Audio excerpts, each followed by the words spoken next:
Your child has so much potential, but your local schools may not be right for them. Check out K-12.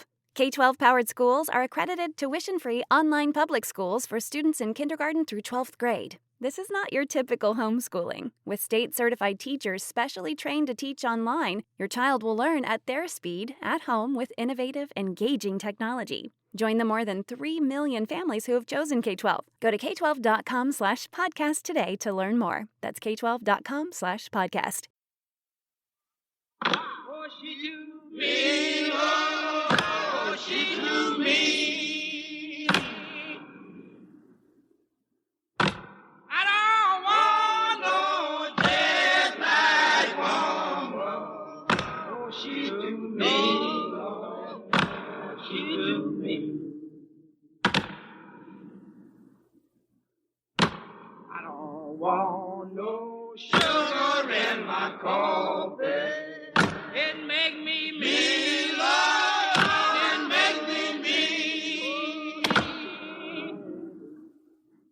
And I want no sugar in my coffee.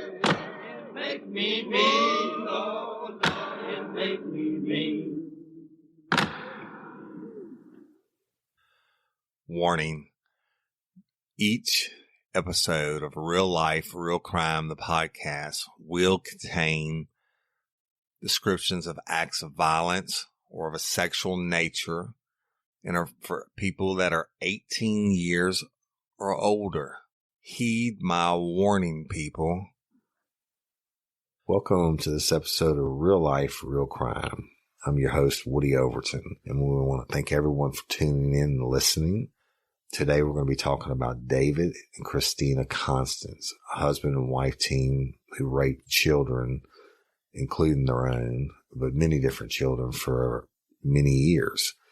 In fact, David Constance, we found out through the course of the investigation, had been raping children for at least 25 years before he even met his wife, Christina. But I want to warn you that there's going to be a lot of graphic descriptions and sexual terms that were presented to me by the victims in this case, or the suspects in this case. So it may be a little bit shocking to hear, but I'm just going to tell it to you as it was told to me. All right. So on February 1st, 2005, I was working as a detective with the Livingston Parish Sheriff's Office. Our detective office was located in the Livingston Parish Courthouse in the town of Livingston, Louisiana. I came into the office and observed two ladies sitting across from my secretary, Tina Stafford. And Tina said, "Hey, Woody, these ladies need to talk to a detective. Do you have a moment for them?" And to be honest with you, I didn't. I was slammed. And at the time there was no specialized detective division in our office. I think we had 8 detectives total, and we worked everything from thefts to homicides and everything in between. And I was actually just returning to the office for a moment to grab another file to go in the field to arrest someone. But I could see the look on the ladies' faces, and I said, okay, there was nobody else in the office other than Tina. So I told him, I introduced myself to him. I said, "Hey, I'm Woody Overton. I'm a detective." And one lady introduced herself as Miss Kimberly Domain, and the other introduced herself as Christina Constance. And Miss Domain told me, she said, "My friend Christina has something she wants to tell you, but she doesn't want to get in trouble for it." So, okay, well, y'all come back into my office and have a seat. So we went into my office. They sat down across from me, and I said, "Okay, then what's going on? Tell me why I'm here." And Christina Constance, unsolicited, stated, she said, "My husband," and I asked her, I said, "Who's your husband?" She said, "David Constance." She said, "My husband forced me to have sex with his nephew." And in the same breath, before I could say anything, I was, when I first heard her say, "Okay, well, my husband, forced me to have sex with his nephew," I was thinking, well, I really wasn't thinking the worst at that time, right? That was another juvenile sex case, basically, in my mind. But almost in the same breath, she followed that up with, "And he made me suck my 7-year-old son's dick." And I was like, oh, okay. Stop and hold it right there. I said, don't say anything else. Miss Constance, you have the right to remain silent. Anything you say can and will be used against you in a court of law. I said, you have the right to an attorney prior to and during questioning. You can't afford one. The court will appoint one for you. I said, do you understand your rights? And she stated that she did. I then asked Miss Domain to go sit in the outer office and wait. Came back and provided Christina Constance with a standard Livingston Parish Sheriff's Office Miranda rights written form, in which I read out her rights again out loud from the form verbatim, and I had her sign and state that she understood her rights. And at the bottom of that form was a consent to questioning part, and it states that Christina Constance consented to answer questions without a lawyer present, and she knew what she was doing, and no threats or promises had been made to her, and no type of coercion or anything was used. So once she signed those and dated them, I said, okay, you just have to start from the beginning, right? So let me back up for a second and tell you, Christina Constance, I would have guessed she was around 30 years old. Turned out she was 29, but she was probably 5'10", a little heavy set, long black hair, not overly attractive, but not, she wasn't a dog either, if you would. So and she was sitting there, she was just, I didn't get the sense that she was really worried about anything. And I come to find out later on, I think it was due to her low IQ, or I shouldn't say, probably lower IQ than most normal people, but by no means to the level of retardation or anything like that. So I told her, hey, Christina, tell me about you and your husband. She said, well, we've been married, but for the last month I've been living with Kimberly Domain, my friend who brought me here today. I said, well, what made you come forward now to tell me about these things? And she said, well, Kimberly's son, and I won't use his name because he was a juvenile at the time, but she told me, she said, Kimberly's son wrote me a note that said that my husband, David, told him he could fuck me, her words, not mine, that he could fuck me, and he wanted to know when we could do it. She said that Kimberly Domain found the note and confronted her about it. And when she did, and she was mad at Christina, it's like, what the hell is this? What's the deal here? And Christina said, well, Clutch, or that's David Constance's nicknames, Clutch or Double Clutch, because he drove a dump truck. And she said, Clutch forces me to have sex with kids. And she told Kimberly Domain about having sex with Clutch's nephew, and about Clutch forcing her to suck her son's penis, 7-year-old son's penis. And Kimberly was like, hey, look, you got to tell somebody, we got to go in. This isn't right. And Christina agreed. And so she came in freely and voluntarily. Now I asked her, I said, how long have y'all been separated for? And she said about around a month. And because a lot of times in situations like this, people will come in and give false allegations, and I just want to see, gauge her truth level, if you would. But so what I did, I told her, I said, Christine, what I want you to do is write out for me a statement as to what about you having sex with this nephew, and about him forcing you to perform oral sex on your 7-year-old son. I said, while you're doing that, I'm going to go make a couple of phone calls and just sit right here. Nobody's going to bother you, and I'll be back in a few minutes. I then went out and I spoke with Miss Domain, and she confirmed that she found the note from her juvenile son to Christina saying, hey, Clutch said I could fuck you, and when can we do it? Miss Domain was, the mom was pissed, right? Rightfully so. But she said, Christina's kind of simple. She said, she's not retarded or anything like that, but her IQ is not that high. She said, so she was very open with me and told me about those two instances. So I called the chief of detectives, Stan Carpenter, and then I called my partner, Brian Smith, and I told him, I said, hey, Brian, you got to come in. This was kind of going to be a shit show. I ran it down to him real quick what was happening. And I said, this guy, if he's been doing this, you don't just start out sucking your own son's dick. He's obviously, it's going to be more in depth than this. So Brian came to the office, and by the time he got there, we went into my office, and Christina had written up the statements, etc. And I introduced Brian, and we went over, tell me what happened with the nephew. And Christina said that when they were living in Holden, Louisiana, that the nephew came over, And Clutch, David Constance, wanted her to fuck him and to fuck the nephew. And he brought the nephew in the bedroom. He had Christina stripped naked and get on the bed. And he was like, don't you want to fuck her? And the juvenile, his initials are TB, Tango Bravo. And TB, don't you want to fuck her? And he said no, that he was scared.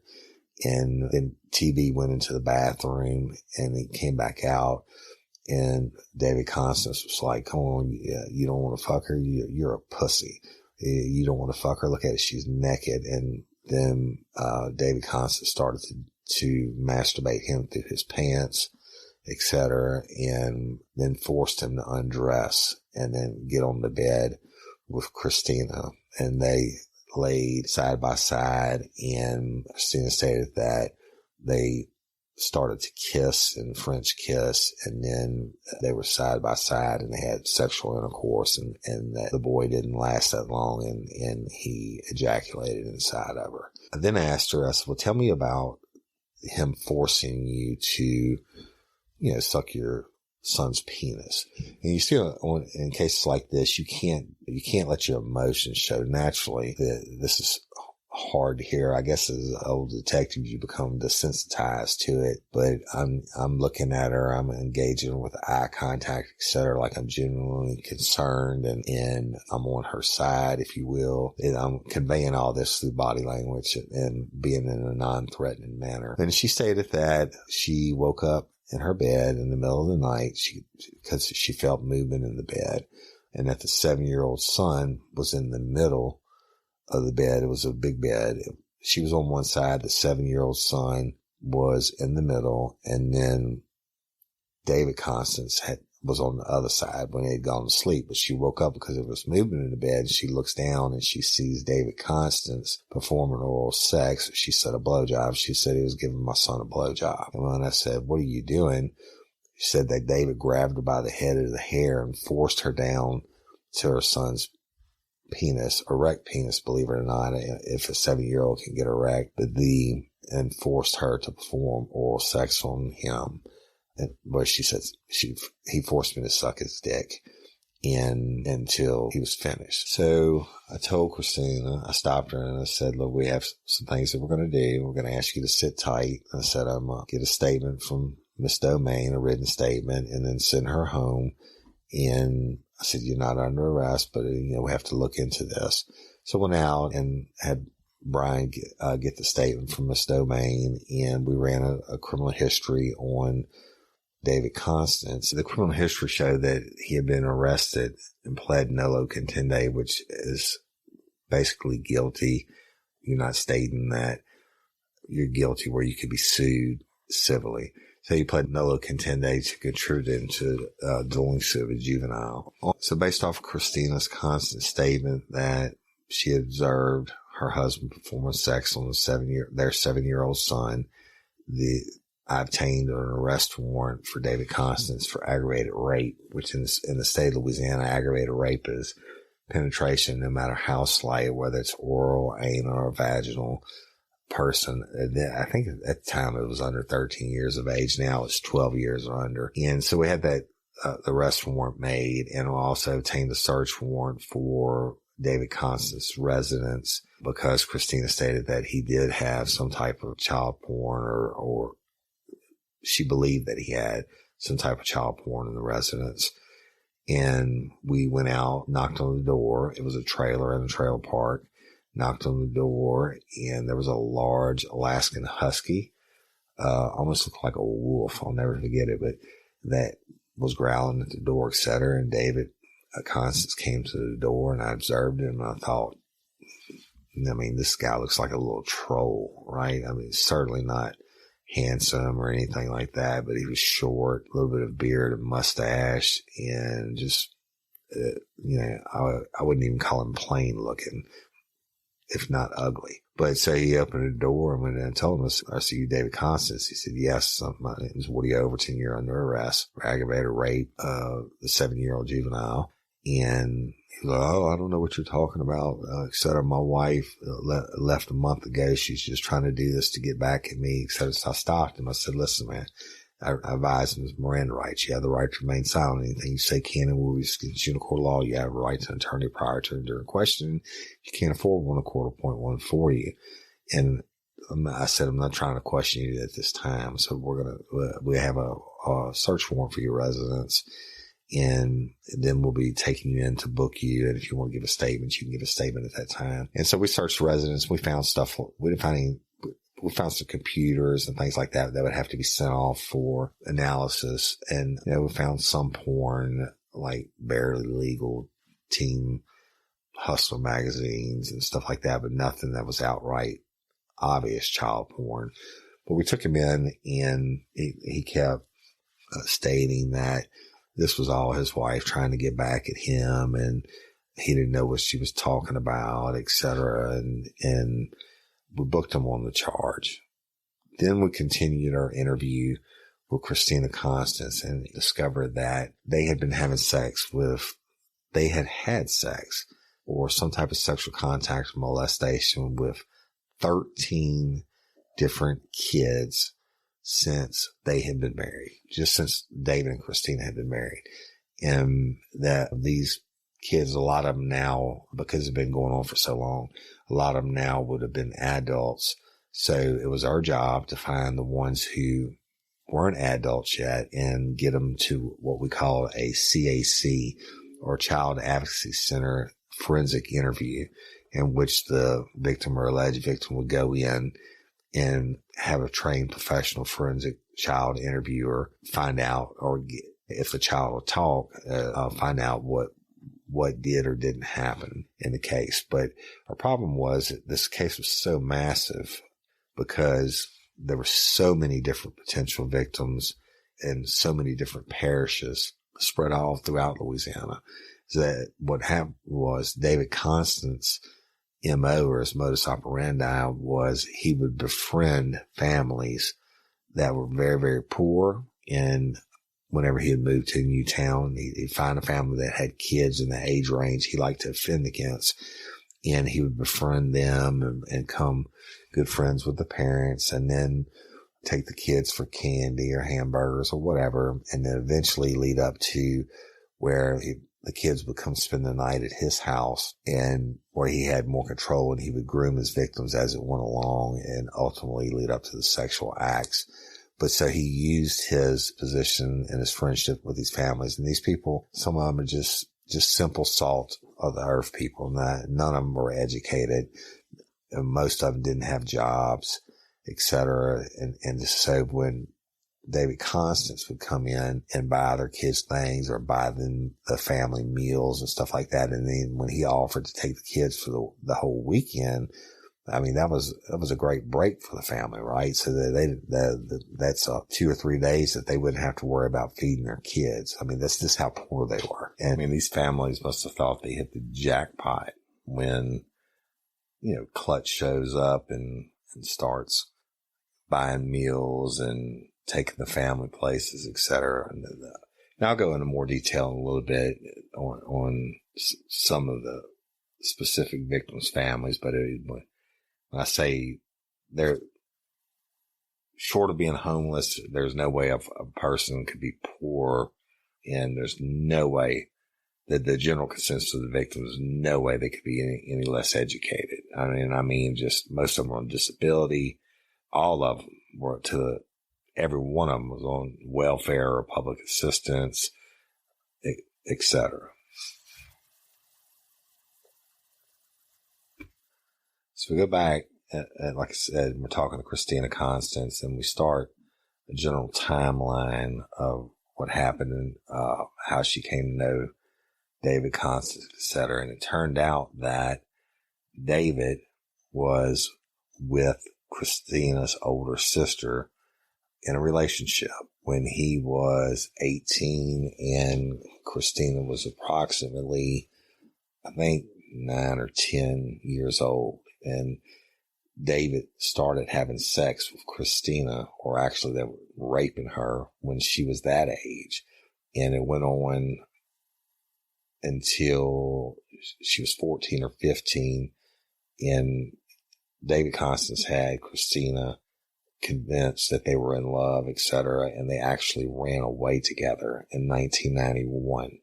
And that's when he was arrested. I think it was in Texas, and brought back on the charges of numerous charges of child rape, etc., kidnapping, which they pled it down.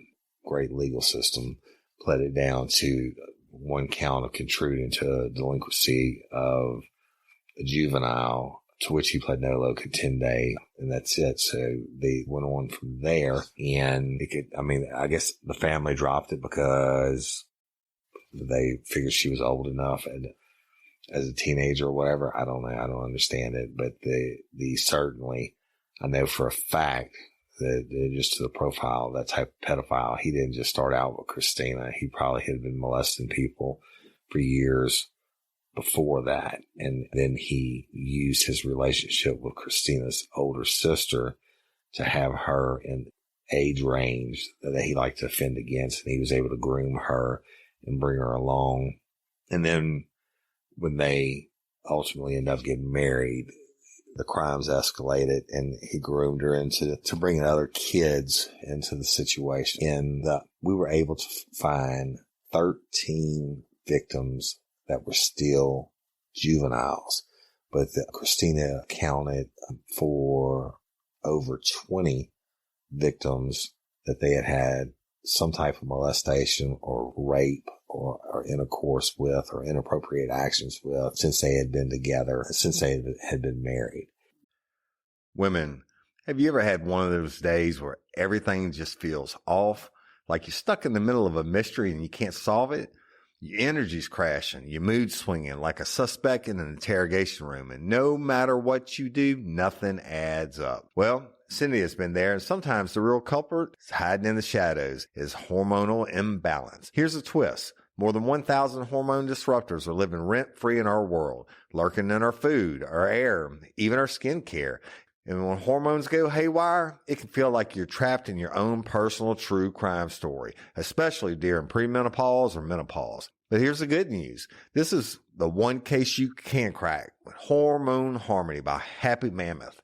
All you need to do is take their free 2-minute quiz. You'll answer a few simple questions. Just like that, you'll get a personalized recommendation to help bring your hormones back into balance. No long investigation required. What I love is that Hormone Harmony is made with adaptogens, natural science-backed herbal extracts that help your body adapt to stress and hormonal changes, whether it's PMS, hot flashes, brain fog, or sleepless nights. This product is designed to help you feel like you again. Over 40,000 glowing reviews don't lie, and neither do the results. 86% of women say they started losing weight. 77% say their mood improved. And the biggest win, 100% say they feel like themselves again. For a limited time, you can get 15% off your entire first order at happymammoth.com. Just use the code RLRC at checkout. That's happymammoth.com, code RLRC for 15% off today. Men, if you're ready to reclaim your edge, listen up. I used to be held back by constant bathroom trips with multiple wake-ups during my sleep and looking for restrooms whenever I was out. Then I discovered Better Man. After just 2 months, I started experiencing fewer trips to the bathroom, less urge to go, and I even slept through some nights. I feel a noticeable boost in my overall well-being, even sexual stamina. It gives me the freedom and confidence to live life on my terms. Better Man is clinically tested and trusted by thousands of men over 25 years. Ready to take back control? Go to BeBetterNow.com to order your supply today. That's BeBetterNow.com. These statements have not been evaluated by the FDA. This product is not intended to diagnose, treat, cure, or prevent any disease. Use as directed. Individual results may vary. So our partner and I, Brian Smith, were faced with a huge dilemma and a huge task of trying to find all these victims or alleged possible victims. Now, you remember when people are this poor, like the one family I'm going to tell you about, they move like almost every month. But because either they'll lose a little job they might have had for a couple of weeks, or they move into a new place and they can't afford it.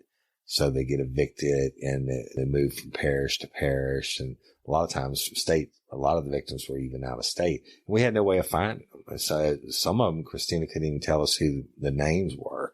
She just had forgotten. It was such a large number of kids that they did this with. And it was boys and girls that they raped. It didn't matter to them.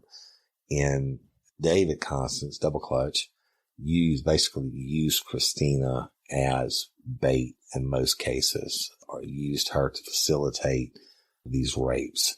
And so my partner and I scheduled Child Advocacy Center interviews for the 13 victims that we found in all the different parishes, etc.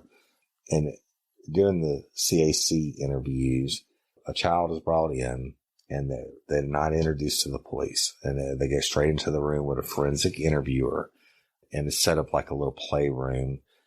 They'll have stuffed animals and coloring books, etc., and toys on the floor. And they let the kid go in and play for a little bit. And they talking to them, not about anything sexual, what have you, at first. And then they begin the interview where the interviewer introduces herself and then says, "This is where I work. And then, do you know what I do?" And you have to remember these victims that we had, the 13 that we had, were anywhere from like 9 years old up to 17 years old. And so each one was done independently, and the interviewer had to take a different approach to each one. Like on the younger children, they would say, "Okay, do you know what it is, the difference between telling a lie or telling the truth?" And the kid would say yes. And she said, "Okay, so if I told you the walls in this room were brown, would that be a lie or the truth?" The walls were yellow. So the kid would say, "No, that would be a lie." And she said, "Why would that be a lie?" And the child would say, "Because the walls are yellow." And it would be okay. And then each interview starts out this way, where they establish a baseline and that the child understands the truth. So they go through the process, and then the interviewer will say, "Okay, so do you know what it is that I do here?" And the child would either say yes or no. And then the interviewer would explain that their job was to talk to children who sometimes may have had something bad happen to them or not. And then that it was a safe place, and they could use whatever words they wanted to use if they had anything to say. And then you weren't going to get any trouble for anything that you said or didn't say. But the one thing that they wanted them to do was just be truthful. And so generally they would start out with something like, "Tell me what your name is, and when were you born? Where do you live? Who lives with you?" And then they ask them, do you know why you're here today? And that's generally where the child would open up and begin to give the details of the crime. Now, law enforcement, or we would be in another room monitoring the interview through a closed caption television system. And we had one-way communication with the interviewer. Okay, so if there was something that they left out at the interview or during the middle of the interview, if there's something that came up that we need to know about from an investigation standpoint, we could speak to the interviewer, and they had an earpiece in and they could hear it. But anyway, they would start in and they were walking through it, and they never asked any leading question. It's simply letting the child state what did or didn't happen, and they would follow it up with repeating what it is that the child said. And so, "Okay, so what you're telling me is this, and this happened." And the child would be like, "Yes." And then they may say something like, "Did anything else happen?" And the child would say yes or no. And if it was yes, then can you tell me about that? And then they would go on. At the end of the interviews, the children would leave with their guardians or parents or whomever it was, and we would speak with them. Based off the interview, we as detectives could go and sign a warrant if we felt there was enough probable cause and the child was being truthful. We could go get a warrant signed and go arrest the person ourselves, or we could refer it to the district attorney, and they could take it to the grand jury and let the grand jury vote whether or not they believe there was enough evidence to get an arrest warrant. Or we would tell them, we'd send it to the grand jury if we didn't believe there was anything there and we weren't going to get on the warrants. We'd send it to the grand jury and let the grand jury come back and say, "No, there's nothing here," or "There's not enough here to move forward." So what I'm going to do now is tell you about 4 of the CAC interviews that are relevant to this case. So back to the Child Advocacy Center interviews. My partner, Detective Brian Smith, and I scheduled the interviews through the family members and the CASA worker. First one we did was Christina's juvenile son, who was approximately 9 years old at the time of the interview. We're going to use his initials. They are JK. JK was no longer living with Christina and hadn't been for some time. Christina's sister, who's married and had children of her own, she was a nurse, a very nice lady. He had gone to live with her full time. So she was the one we actually scheduled to bring JK in for the interview at the Child Advocacy Center in Livingston, Louisiana. And he arrived, and the forensic interviewer was Jennifer Nolan, who was an absolutely fantastic children and fantastic interviewer. Probably out of the hundreds of interviews I've listened to, she's just by far, hands down, the best with children, period. And so she greeted JK and brought him into the room and went through the how to tell the difference between right and wrong, etc. The whole basic spiel that's done on every victim or alleged victim. And then she asked him, JK, do you know why you're here? And he said, yes, because of what Clutch did to me. And she said, well, what did Clutch do to you? JK stated that Clutch, or David Constance, would touch his privates or make JK touch David's privates. And when he said privates, Jennifer asked him, what do you mean by that? And she had a diagram of a child. It's just on a piece of paper. It's not colorized or anything. It's just the outline of a human being or a child. And she said, can you show me on the papers where you mean privates? And he circled where the penis would be. And then she said, okay, so how did he touch you there? And he stated that almost every day from when he was 7 to 9 years old, that Clutch touched his private parts with his hands and mouth. He stated that Clutch put his private in JK's mouth. JK also said that Clutch made him touch Clutch's privates with his hands and mouth. And he went into more details about the different times, like because Jennifer would say, okay, and where were you when this one happened? And was anybody else home and stuff like that? He never stated the incident about his mother giving him oral sex when they were in the bed with David, but he went into really graphic detail for almost 10-year-old can do for traumatic event, right?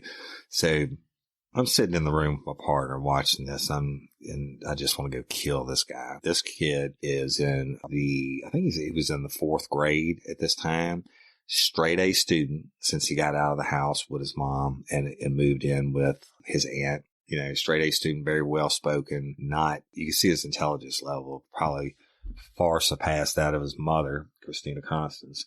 Anyway, he just was a little sweet boy. And to listen to him tell about how Clutch would put his penis in his mouth over and over again and until white stuff would come out in his mouth.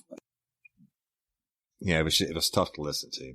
Certainly not my first child rape case, but you listen to it and you go through, and it's just probably too many instances for JK to remember. But he gave enough different varied accounts of different places in the trailer where it would happen, etc. He was crying a little bit. It was hard for him to talk about. And then towards the end of the interview, Jennifer said, JK, is there anything else that happened like that? And he said no. And he had calmed down. He wasn't crying anymore. And she said, well, is there anything else bad that happened to you when you lived there with him? And I'll never forget this as long as I live. JK started just breaking down, crying again. And I was like, oh God, what's he going to say? Did he anally raped him or something? He was just as distraught about what he was about to say as about all the oral sex that he had to give or receive from David Constance. And she said, it's okay, JK, you can tell me what it is. And he said, well, when we lived at the trailer in Holden, evidently there was a a lot of people that lived there, like 8 or 9 of them. Clutch was paying for this other family, some relatives to live there also. So when we lived in Holden, every time it came time to eat, he said, I was always hungry. And she said, why? And he said, because every time it came time for supper time, Clutch would make me go out in the yard and pick up his cigarette butts. And I couldn't come in to eat until I got done picking up his cigarette butts. And he said, by the time I got inside to eat, all the food was gone. He said, so I was always hungry. And he's crying, right? And you could tell, I mean, it's a really hard thing for him. And I guess in his young mind, he doesn't know the difference about rape and everything that happened to him. But so the interview ended. Brian Smith and I went out and met with the sister, the one that's a nurse that has him in the family. And I pulled her to the side and I said, hey, look, he stated these different sex acts happen, et cetera. And I said, at the very end, when she asked him, was there anything else? He started crying and told about how he never got to eat because there were so many people that lived in the house, and Clutch would make him go outside and pick up his cigarette butts, and he couldn't have any food until he got done picking up cigarette butts out of the yard that Clutch would sit around all day and smoke and flick the butts out in the yard. So by the time he got in to eat, there was no food left for him. So he was always hungry. And she started crying. The sister did. She said, oh my God. She said, I noticed when he first moved in with me that he was stealing food from the table, and I didn't know why. And she said, I didn't confront him about it, but she said, I was cleaning his room and I looked under his bed and there was a pile of food hidden under his bed by the back post. The bedpost that was against the wall. And she said, now I know why, because he never knew when he was going to get to eat again. So that was a very real concern for this young child. And then that sticks with me to this day. Even when I smoked, I would never flick a cigarette butt out of my own yard, right? What kind of asshole does that to a little kid? But JK was that family, and they're taking him in. He's a straight A student, and every Friday they have family night, which is they play board games and order in pizzas and stuff like that. So, but overall, he had recovered he bounced back, I guess you would say, when put in the right environment. We did a lot of CAC interviews. I think, like I told you earlier, 13 different victims. And the TB, juvenile TB, which is the nephew, I told you about that when he came in and said the same thing.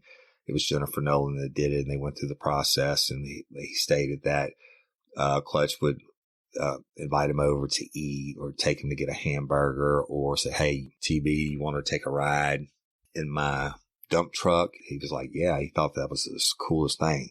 Then he'd give him like $20 to wash his dump truck and stuff like that. And then technically Constance was doing as a pedophile, was grooming this kid and setting him up. And then he said that one day, he brought him inside the house and he said, hey, you want to fuck Christina?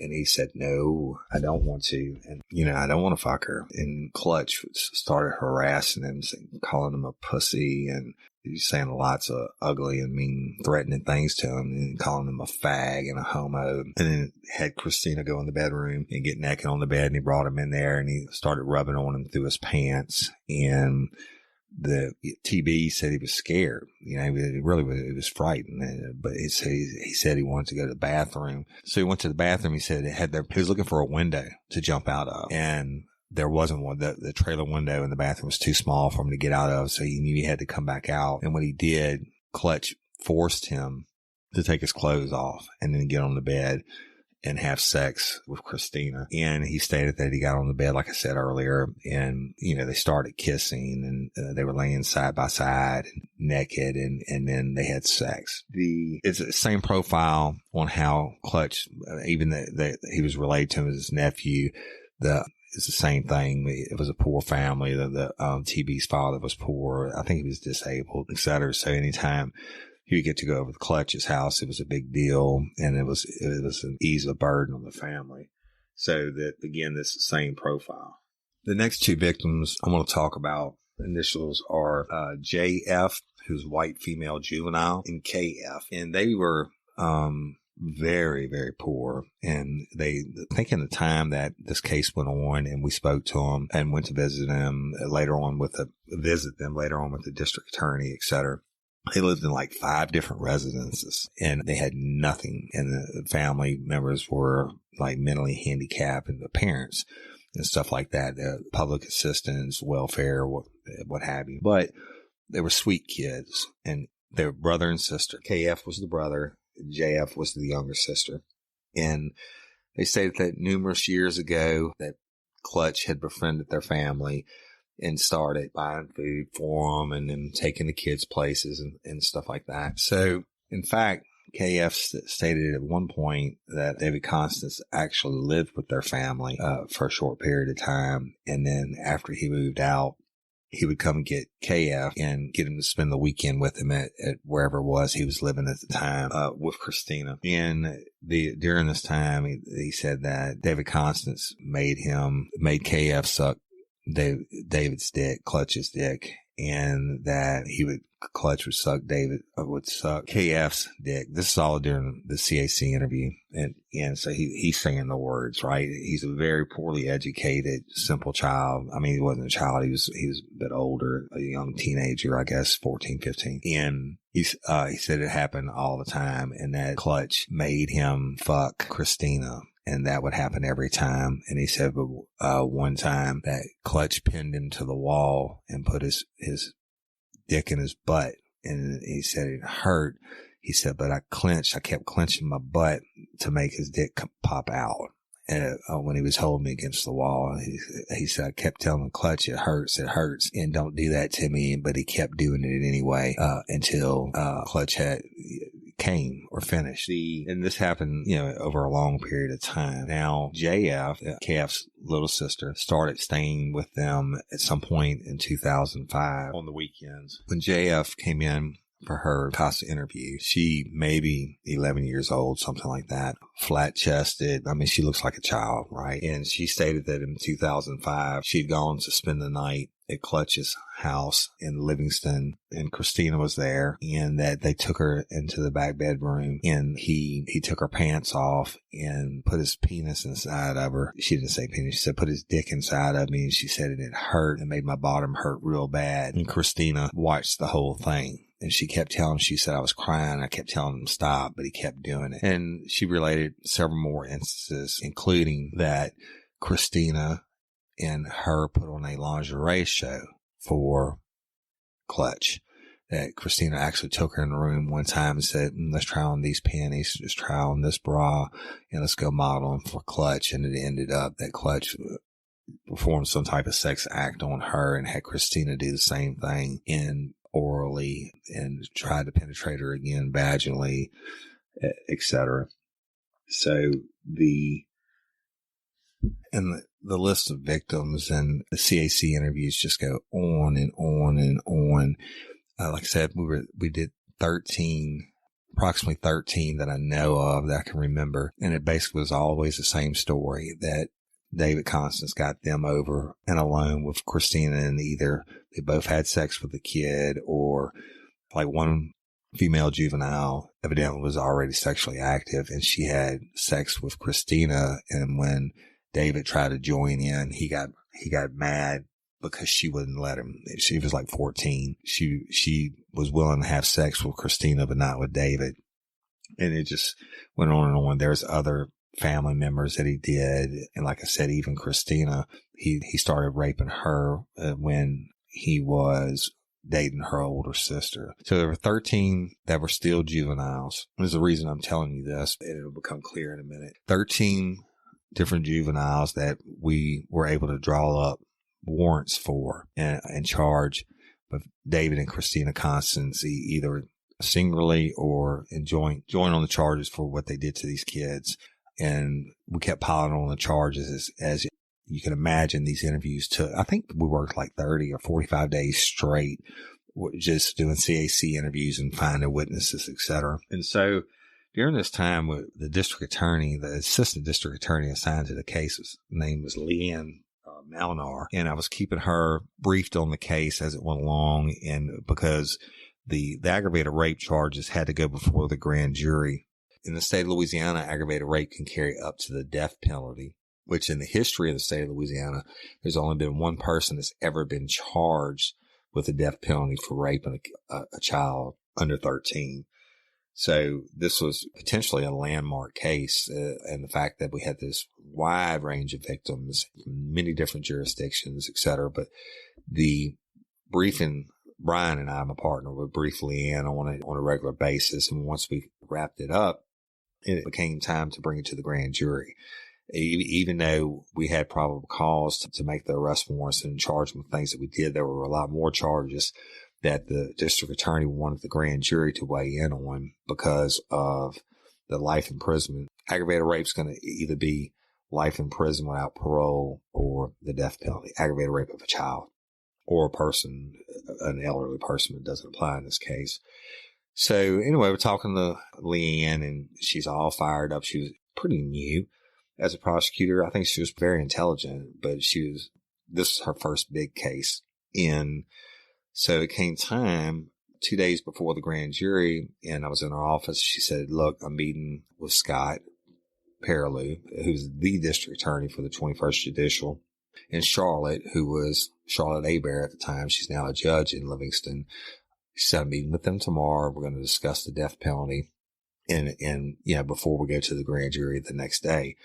In my mind and Brian's mind, it's like, this is a slam dunk, right? We got all these kids saying this, and we have all the CAC interviews, et cetera. And she said, well, we'll call you tomorrow for the meeting. All day went the next day, and I never got a call from them. So the following morning at 9:00, the grand jury convenes. Now, grand jury is a secret meeting of 12 people, and nobody knows what their names are. It's not on the record, et cetera. And what they do is the district attorney will present a case to the grand jury to find out if there's enough evidence to proceed with an indictment and to carry it to trial. And the grand jury simply listens to the evidence, and they will recommend, yes, there is enough to true bill this perpetrator. True bill meaning, yes, we find there's enough evidence to take this to trial, or they'll no bill it, and basically saying that we don't believe it and there's not enough evidence here. So I was puzzled because I kept trying to call Leanne the day before about the meeting and never got her, et cetera. And that morning at 8:45, I was outside the grand jury room, and Leanne comes up with Charlotte. Now, Charlotte Hebert was just bulldog with bulldogs, right? She's the head prosecutor, not the district attorney itself, but the number one prosecutor for the 21st Judicial. And anytime there was any type of death penalty case or anything major like that, she was always the lead chair. And she's simply probably the best prosecutor I ever saw work in a courtroom, work a jury, et cetera, in murder trials and what have you. So she comes up with Charlotte, and she said, hey, we want to talk to you for a minute. I'm like, cool. So we go in. I said, we're going for the death penalty. And Charlotte says, no, we're not going for the death penalty, and we're not going for any aggravated rapes. We're going to drop it all down to sexual batteries and attempted sexual batteries. It said, we do not want you, Woody, to say anything about aggravated rape or incest or anything like that. And I was like, bullshit. I didn't say that out loud, but I was thinking, you ditched me all day yesterday because the amount of time and work that we put on this and the amount of victims that we have, just the ones that we interviewed. And this guy's been getting away with this for 25 years. And now you're telling me you're going to hamstring me before we go in for the grand jury, and I can only present a couple cases, and I can't say aggravated rape on any of them. I was thinking, fuck you, watch and see. So we go in, and they introduced me to the grand jury, and it starts out, you get sworn in. It starts out, they ask you who you are and where you're employed, etc. And they said, okay, on February 1, 2005, did you meet Christina Constance? I said, yes, I did. And they said, tell us facts about the case. Well, this is a time when I didn't hold anything back. As far as I was concerned, they could fire me. They could take my badge. They could take my gun, but they weren't going to take my honor. Not on this case. I went in and I laid out the whole story from A to Z, even though Leanne tried to cut me off several times. I kept going, and I said, and we charged them with aggravated rape. This one, I explain the acts as the children explain them, right? So all the gory details. Now you have to remember, on a jury or a grand jury, either one in a courtroom or a secret grand jury, these are regular people. These are people who get up and go to work every day and have jobs. And they have children and grandchildren or brothers and sisters and nieces and nephews, and they don't hear shit like we did every day. So when I'm in there talking about all these kids getting raped and the husband and wife doing them together, and they're doing their own kids and everybody else's kids. I mean, they were like 3 ladies that were crying openly. One man, I thought he was going to have a heart attack. He was so red in the face. And the guy that was sitting to my left at the end of the table was furious. Finally, I wasn't even halfway through with the story. He slams his hands down on the table. He says, "Detective Overton, I want to know how this son of a bitch has been getting away with this for 25 years. And he was arrested way back then. And all these years, he raped all these kids and nobody knew about it. And nobody did anything about it. How's he been getting away with it all these years?" And I stopped him. I said, "You know what, sir?" I turned and I looked at Leanne and Charlotte, the assistant district attorneys, and said, "That is a really good question on how our legal system can drop stuff like this to lower charges than it is." Like, in 1991, he was only charged with contributing to the delinquency of a juvenile when actually he had been raping the kid. I said, "Why don't you ask the district attorney that's sitting right here how this happens in cases like this?" Charlotte, to say that she was probably a little bit mad at me is an understatement. She stood up and she stopped. She said, "Okay, look, y'all, let's stop. I want to take a break at this point. We're going to call a recess, and, y'all can go to the bathroom or whatever. I'll be back in a few minutes." And I knew she was pissed, and Leanne followed her out. And they came back. They were gone for like 35, 40 minutes. And when they came back, they called me in the hallway. And Charlotte said, "Woody, just got off the phone with Scott, the district attorney, Scott Perley." And she said, "I told him how upset the people were, et cetera." She said, "We're going to go for 4 counts of aggravated rape."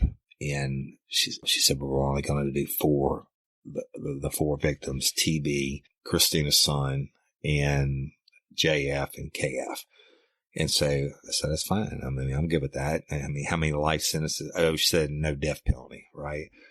To make it clear, to put somebody to death, and it actually costs more money to put a person to death than it does to house them for life, because of the cost of appeals. It runs like $3 or $4 million over 18 to 25 year span average, the appeals process. So they sit on death row for all these years, and whatever parish it is, in Louisiana, we have parishes, not counties. Whatever parish it is that gets the conviction has to pay for the entire process, appeals process. So and I understand their point on that, on not going for the death penalty. It had never been done before. Only one person had been charged with it, and it wasn't successful. So they said, "We'll go for 4 counts of aggravated rape." And so we went back in. I presented those 4 cases. I told them we were changing it. And we were asking for these 4 victims for TB, Christina's son, and JF and KF. And I presented those 4, and I walked out, and naturally they came back and fully indicted them, true billed them. And then we went to trial. And God, the whole process, I think it had to be a record speed time. I think it was maybe 9 to 11 months, first arrest to the time that we went to trial. And sometime before the trial began, Liam Malinar, the assistant district attorney, wanted to meet the victims that we were taking to trial. So we went and met with TB, and of course she met with Christina's son.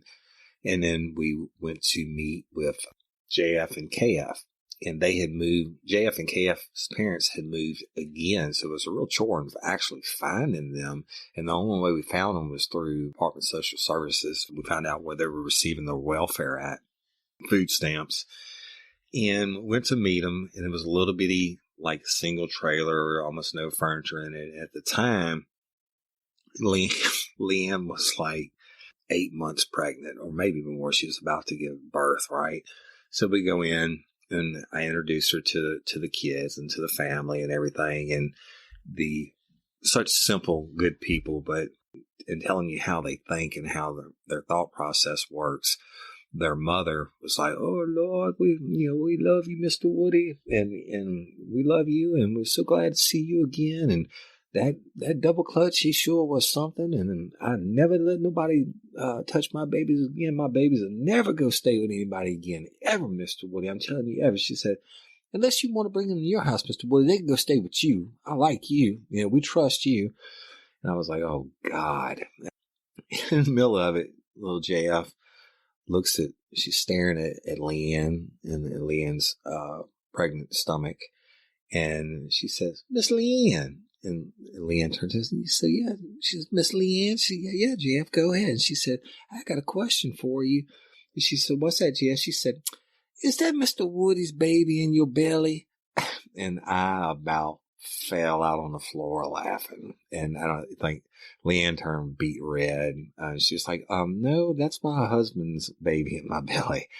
So just like I said, good salt of the earth people who don't know anybody, and just absolutely the profile of the victims that David double clutch Constance preyed upon. The people who really, he must have felt like a mental giant compared to them, like Einstein in a room full of kindergartners or something. When we went to trial, they had the Honorable Judge Beth Wolf, who is, she is something. And she had, that year prior, she had just been elected judge. And I watched her in court one afternoon when they bring the prisoners in, and these are people rearrested for whatever charges or being sentenced for whatever charges and pleading out to whatever charges. I watched Judge Beth Wolf give away more years in prison sentences in one afternoon than all the other judges in my entire career I'd seen other than life without charge cases. I watched her give away more years to bad guys than any other judge I'd ever seen. So we got a trial. Judge Beth Wolf is a judge, and they pick the jury, and we go through, and I testified, and then of course I was sequestered, which means I couldn't be in the courtroom, but the 4 kids came in and testified, and some other witnesses. But it took, I was able to come back in for the closing arguments, and it took the judge gave the jury their instructions, and they went to deliberate, right? Then they have a deputy that stands outside the door to guard the jury from whatever, or anybody from intruding or interfering with the jury. And they were gone for less than 35 minutes, I think, total. And everybody was shocked. Never had a verdict come back this fast. And it came back, and the jury found David Constance guilty on all 4 counts of aggravated rape. And Judge Beth Wolf sentenced him to life without parole to Louisiana State Penitentiary at Angola. And he got 4 life sentences. So, and afterwards, the deputy that was standing outside the door, he said, "Woody, it took them longer to pick a jury foreman once the jury was retired to vote on the case." He said, "I've been doing this a long time." He said, "I was listening through the door." He said, "It took them longer to pick the jury foreman than it did to convict David Constance." He said it took 1 vote. And then he said, then they didn't want to come out too fast, so they sat around for a few minutes talking. But it was, it was slam dunk all the way, as it should be. Now, Christina Constance, I think, eventually ended up to pleading to taking 20 years. They dropped it down so it wouldn't be another trial. I think she took 20 years. And the funny thing about it is, when going back to talking about her mentality, et cetera, is she used to send me a letter every year at Christmas time addressed to the sheriff's office from prison, asking me would I please make sure her kids had good Christmas presents. So, and going on, hey, Detective Overton, how are you doing? Hope you're well. I'm doing fine. I know it's Christmas time coming up again. And if you would, can you please make sure my kids have good Christmas presents? So, and that's a little anecdote there, but it just goes to show you the mentality of her. And so David Constance goes to Louisiana State Penitentiary at Angola for 4 consecutive life sentences. So he should die there. And that leaves us with a part of a program we like to call the Sphincter scale. And on that scale, 1 sphincter is barely even a bad guy, and 10 is the worst of the worst. David Constance gets our first 10 sphincters, and he is truly the worst of the worst. And I truly believe he should have gotten the death penalty. If anybody ever, so the intent of the law was ever written for anybody to have it, it should have been him, due to his lifelong rapes and destroying kids' lives. And Christina Constance, I would give her 7.5 out of 10 on the Sphincter scale. And the reason that for the 7.5 is due to the fact that she was groomed from the time that she can remember, but certainly before she was a teenager, by Constance, and her lower mental IQ. And, I don't want to say totally she's a product of her environment. I'm sure a lot of it has to do with that. But, anyone who sucks their 7-year-old's penis still deserves at least 7.5 sphincters. And with that, we would like to thank y'all for listening and hope you enjoyed this broadcast. www.realliferealcrime.com. Hit us up and let us know what you think, and leave us your rating, what you think David Double Clutch Constance and Christina Constance should get on the Sphincter scale, and we'll respond. Appreciate you. Thank you so much. Good night.